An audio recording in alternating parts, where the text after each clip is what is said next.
기독교 교리 핸드북 일부 신앙 문제에 관한 최종적 권위 3장 성경 네 번째입니다. 오늘은 해석학, 성경을 해석하는 학문이자 기술에 관하여 살펴보고자 합니다. 이 문제의식이 있는데요. 무류성과 해석의 관계입니다. 성경의 무류성 문제는요. 성경 해석의 문제와 깊이 연결되어 있습니다. 이런 거죠. 성경은 참되지만 잘못된 해석에 무류성을 부여함으로써 큰 해악을 끼쳐 왔다는 것입니다. 따라서 중요한 질문은요, 어떻게 성경을 바르게 해석할 것인가 입니다. 다시 말해서 올바른 해석학이 필요하다는 것이죠. 이 관련하여 해석학적 순환 이론을 살펴볼 필요가 있습니다. 이 성경 해석자, 성경 독자는 주관적 한계를 가집니다. 성경 독자가 성경 텍스트를 해석할 때 독자는 자신이 가지고 있는 선 이해의 영향을 받는다는 것이죠. 다시 말해서 독자는 완전히 중립적인 상태로 성경 텍스트를 접할 수 없습니다. 여기서 해석학적 순환 이론이 나오는데요. 독자가 성경 텍스트를 읽고 이해하려는 행위는요, 독자가 일방적으로 텍스트를 받아들이는 작용이 아닙니다. 독자와 성경 텍스트 간의 상호작용이라는 것이죠. 서로 주거니 받거니 한다는 것입니다.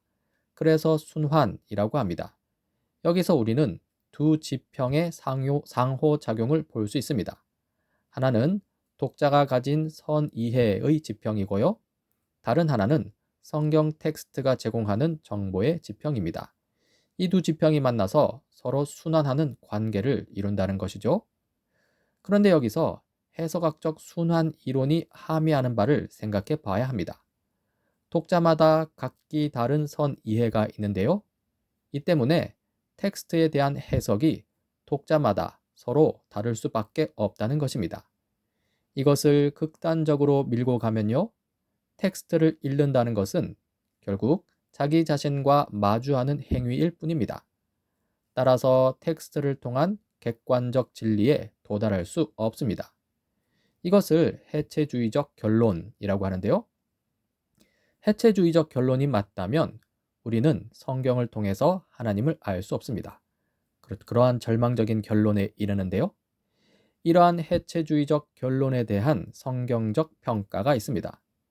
이 해체주의적 결론을 수용하는 면이 먼저 있는데요. 죄의 영향력 때문입니다. 성경은 죄로 인한 인간의 타락과 인식적 한계를 인정합니다. 죄 때문에 하나님을 온전히 알 수 없다는 것이죠.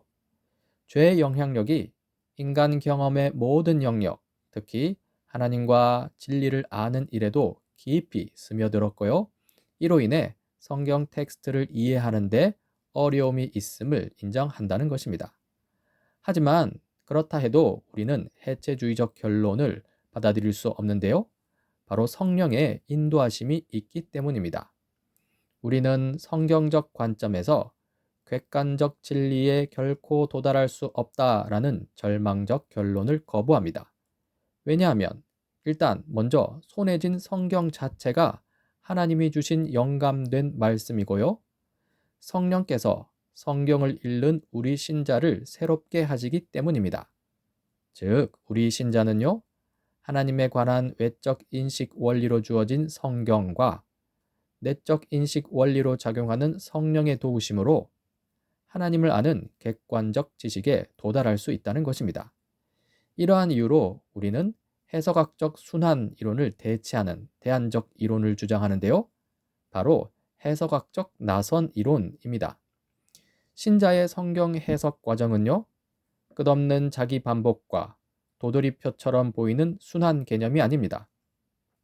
그게 아니라 성령의 도우심과 공동체의 교정 가운데 최선을 다해 개인적 편견을 제거함으로써 단순한 제자리 걸음이 아니라요, 하나님에 관한 참되고 객관적인 지식을 향해 점차 상승하는 나선과 같다는 것입니다. 즉, 그리스도인 독자와 성경 텍스트 간의 순환 상승, 나선형의 상호작용 속에서 그리스도인 독자는 하나님의 진리에 점점 더 가까이 다가갈 수 있다는 것입니다. 여기서 우리는 성경을 해석하는 몇 가지 원리를 볼 수 있습니다. 첫 번째로 성경은 문학적으로 해석해야 합니다. 우리는 문자적 해석과 문자주의적 해석을 비교, 대조할 수 있는데요. 문자적 해석 또는 문학적 해석은요, 역사적, 문법적 해석법이라고 합니다. 성경을 문자의 의미와 문자가 주어진 배경에 따라 해석하는 방법이죠. 즉, 성경 본문을 자연스럽게 본래 가진 의미, 저자가 의도한 뜻에 따라 해석하는 방식입니다. 반면에 문자주의적 해석법은요, 성경 본문을 지나치게 기계적으로 해석하는 방법입니다. 성경 본문에 나오는 비유, 은유, 문학적 표현을 무시한 채 글자 그대로만 받아들이는 방식이죠. 예를 들어서 역대하 16장 9절 여호와의 눈이 온 땅을 두루 감찰하신다는 성경 본문을 하나님의 전지하심으로 해석하지 않고요, 하늘에 거대한 눈이 떠 있다는 식으로 해석하는 것입니다. 얼토당토하는 해석이죠. 우리는 문자주의적 해석을 거부하고 문자적 해석, 문학적 해석을 받아들입니다. 문학적 해석 원칙을 또 세 가지로 살펴볼 수 있습니다. 먼저 원래 의미를 찾아야 합니다. 이 성경 말씀은 성경 당시의 독자를 향해 주어진 것이죠. 따라서 원래 의미, 즉 성경 본문이 놓인 원래 역사적, 문화적 배경과 그에 따른 저자의 원래 의도를 가능한 한 충분히 파악하는 게 필요합니다. 한편 성경 말씀은 오늘날 우리를 향해 주어진 것이기도 합니다. 앞서 파악한 원래 의미를 오늘날의 상황에 맞게 재해석하는 것이죠.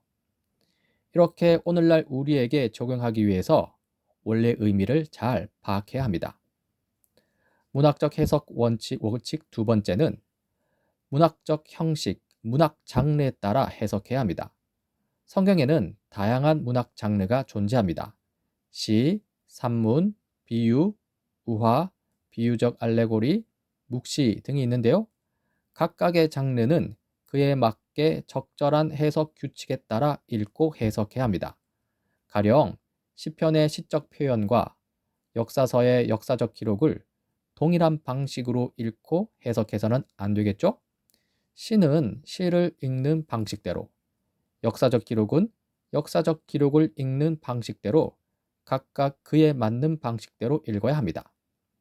여기서 우리는 내러티브 문학 형식을 살펴볼 필요가 있는데요. 성경 안에는 이야기, 내러티브가 많습니다. 특히 구약이 그렇죠. 이 이야기 본문을 해석할 때는요, 이야기를 해석하는 규칙을 고려하고 이야기가 주는 상상력의 역할을 인정해야 합니다.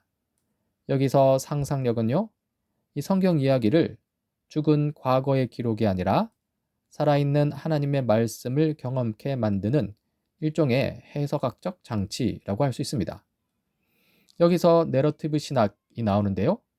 내러티브 신학이란 성경 속 이야기 문학 형식을 주목하면서요, 이야기를 바르게 해석하기 위한 개념적 해석 틀로서의 신학을 의미합니다. 이러한 내러티브 신학은 풍유적 해석과 교리주의에 대한 문제의식을 가지고 있는데요.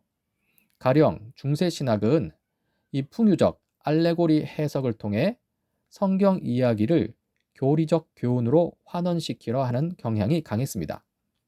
예를 들어 선한 사마리안 비유에 나오는 이 두 데나리온을 두 가지 성례전, 이 세례와 성찬으로 해석하기도 하는데요. 사실 이런 해석은 이야기 장르를 무시하고 교리주의에 함몰된 억지 해석이라고 할 수 있습니다. 이렇게 보면 내러티브 신학은요, 교리 추출만이 아니라 이야기는 이야기 자체로도 의미가 있다고 주장하는 셈입니다. 그런데 이 내러티브 신학이 주의해야 할 점이 있습니다. 이 성경 이야기에 대한 내러티브 해석이 성경 전체에서 도출할 수 있는 교리적 진리와 충돌하지 않도록 해야 한다는 점입니다. 상관없는 본문에서 억지로 교리를 추출하는 것도 문제이지만요, 성경 전체에서 합당하게 도출한 교리적 진리를 일부 이야기를 가지고 와서 부정하는 것도 잘못된 것이라는 의미입니다. 두 접근, 이 교리적 해석과 내러티브 해석은 상호 보완적으로 함께 사용 가능함을 인정해야 합니다. 문학적 해석 원칙 세 번째는 문맥에 따라 해석해야 합니다. 성경 구절은요, 반드시 그 성경 구절이 놓인 전후 문맥 안에서 해석해야 합니다. 유의할 점은요, 우리가 현재 보는 성경의 장절 구분은 나중에 추가된 것이고요. 따라서 장절 구분 때문에 본래의 성경 이야기 흐름을 무시해서는 안 된다는 점입니다. 그리고 더 크게 성경 해석 원리 두 번째는 성경은 성경으로 해석해야 한다는 것입니다. 이 성경 해석에 있어서 조화의 원리라는 게 있습니다. 웨스트민스터 신앙고백문 1조 9항인데요. 성경 해석의 무한 규칙은 성경 그 자체이다. 그러므로 어떤 성경 구절에 참되고 온전한 의미에 대해 의문이 있을 때 더 분명하게 말하는 다른 성경 구절들을 통하여 그 의미를 탐구하여 알아내야 한다. 성경은요, 한 분 하나님의 영감으로 기록된 통일된 책이기 때문에 모순이 없고요. 따라서 성경 본문들은 서로 해석의 빛을 비추어 줍니다. 이 성경을 성경으로 해석하는 적용 원칙도 있는데요. 먼저 첫 번째는 성경의 목적에 따라 해석하는 것입니다. 성경 전체의 목적이 있습니다. 구원에 이르는 지혜를 주는 것이죠. 성경은 과학이나 철학, 기타 학문 교과서가 아닙니다. 그래서 칼빈은 다음과 같이 말했습니다. 천문학이나 다른 심오한 기술을 배우려면 다른 데로 가라. 한편 성경 각 권의 목적도 있습니다. 따라서 성경 각 권마다 주어진 목적과 상황을 고려해야 합니다. 가령 야고보서는요, 믿음보다 행함을 강조합니다. 행함 없는 거짓 믿음의 문제, 즉 도덕적 방종을 경고하려는 목적 때문이죠. 반면에 갈라디아서는요, 행함보다 믿음을 강조합니다. 율법주의 문제, 즉 자기 공로를 경고하려는 목적 때문이죠. 이 야고보서와 갈라디아서는 겉으로 보기엔 서로 다른 말을 하는 것 같지만요. 하지만 실제로는 서로를 보완하는 가르침임을 알 수 있습니다. 성경을 성경으로 해석하는 적용 원칙 두 번째는요, 동일 주제의 다른 구절로 해석하라는 것입니다.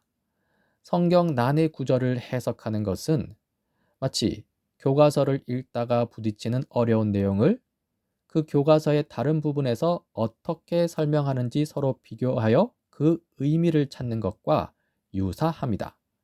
가령 요한계시록의 난해한 부분을 만나게 되면요, 이제 구약의 예언서와 비교하면서 해석을 해보는 것이죠.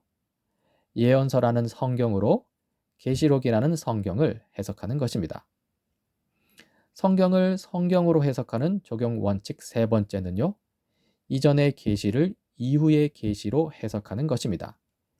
계시의 점진성이라는 성경의 속성이 있습니다. 하나님은 구속사 속에서 점차 더 온전히 자신을 계시하십니다. 즉, 이전의 계시보다 이후의 계시가 더 분명하고 온전하다는 것인데요. 그래서 더 분명한 신약으로 희미한 구약을 해석한다는 것입니다. 가령 신약의 그리스도께서 율법을 성취하시고 완성하셨는데요. 그래서 구약 율법을 신약의 그리스도의 빛 아래에서 해석하는 것이죠. 서신서들이 복음서를 해석할 수도 있는데요. 가령 십자가와 부활을 중심으로 하나님의 뜻을 설명하는 바울 서신은요, 십자가와 부활 사건을 향해 이야기가 전개되는 복음서 전체를 해석하는 그런 관점을 제공한다는 면에서 그렇습니다. 성경을 성경으로 해석하는 적용 원칙 네 번째는 성경 전체의 큰 이야기, 메타 내러티브 안에서 해석하는 것입니다. 모든 성경 본문은요, 성경 전체의 큰 이야기 안에서 의미를 가집니다. 여기서 간단하게 성경 전체의 큰 이야기를 살펴보자면요. 먼저 창조 이야기입니다. 하나님이 세상과 인류를 창조하시고 인류에게 창조 세계를 맡기시는 이야기죠. 다음으로 타락 이야기입니다. 인간의 반역과 불순종으로 인해 하나님과의 관계가 단절되고 창조 세계가 타락하게 되는 이야기입니다. 다음으로 언약을 중심으로 한 구속 이야기입니다. 옛 언약, 구약을 보면요. 하나님께서 아브라함을 부르시고 이스라엘을 택하시고 모세를 통해 출애굽 역사를 일으키시고 시내산에서 율법을 주시고 가나안 땅으로 들이시고 다윗과 같은 왕들을 세우시고 왕들이 실패하자 선지자들을 보내시는 이야기, 그러면서 메시아를 약속하시는 이야기를 보여줍니다. 그리고 새 언약, 신약에 이르러서는 예수 그리스도가 이 땅에 오신 이야기, 십자가와 부활을 통한 구속 이야기, 그리고 교회의 탄생 이야기를 보여주죠. 그러면서 최종적으로 완성 이야기를 보여주시는데요. 새하늘과 새 땅, 하나님과의 영원한 교제 회복의 이야기입니다. 성경의 모든 구절은요, 방금 살펴본 구속사적 드라마, 즉 성경 전체의 큰 이야기 속에서 해석되어야 합니다. 성경 전체의 큰 이야기를 벗어난 단편적 해석은요, 결국 불완전한 성경 이해에 그치고 만다는 것입니다. 그리고 성경 해석 원리 세 번째는 성경은 오직 성령에 의해서만 해석된다는 것입니다. 성령의 조명이라고 하죠. 성경 해석은 성령의 역사 없이는 불가능합니다. 인간의 자연적 능력, 가력 지성이나 논리만으로는 성경의 참 뜻을 깨달을 수 없습니다. 참된 이해는 하나님이 주시는 선물입니다. 성령을 통해서만이 참된 이해가 열립니다. 요한복음 16장이죠. 그분 곧 진리의 영이 오시면 그가 너희를 모든 진리 가운데로 인도하실 것이다. 성령이 나의 것을 받아서 너희에게 알려주실 것이다. 이 성령은 공동체를 통해 성경을 해석하게 하시는데요. 성령은 공동체의 성령이시고요. 모든 성도 안에 거하시는 영이십니다. 고린도전서 12장 13절은 이렇게 말합니다. 우리는 유대 사람이든지 그리스 사람이든지 종이든지 자유인이든지 모두 한 성령으로 세례를 받아서 한 몸이 되었고 또 모두 한 성령을 마시게 되었습니다. 따라서 성경 해석은요, 교회 공동체 안에서 하나님이 세우신 교사들의 가르침과 은사를 존중하면서 이루어져야 합니다. 이 성령과 관련하여서 삶과 해석의 상관성을 살펴볼 수도 있습니다. 이 성령에 의한 성경 이해는요, 지성보다 영적 순종과 거룩함에 달려 있습니다. 이해의 깊이는요, 두뇌의 용량보다 순종의 삶과 마음의 정결에 더 크게 좌우된다는 것이죠. 마태복음 5장 8절입니다. 마음이 깨끗한 사람은 복이 있다. 그들이 하나님을 볼 것이다. 비유하자면요, 얼마나 멀리 볼 수 있느냐는요, 얼마나 좋은 장비를 갖추었느냐가 아니라 얼마나 높이 올라갔느냐에 달려 있다는 것입니다. 그리고 성령은 인격적 만남의 해석학으로 우리를 이끄십니다.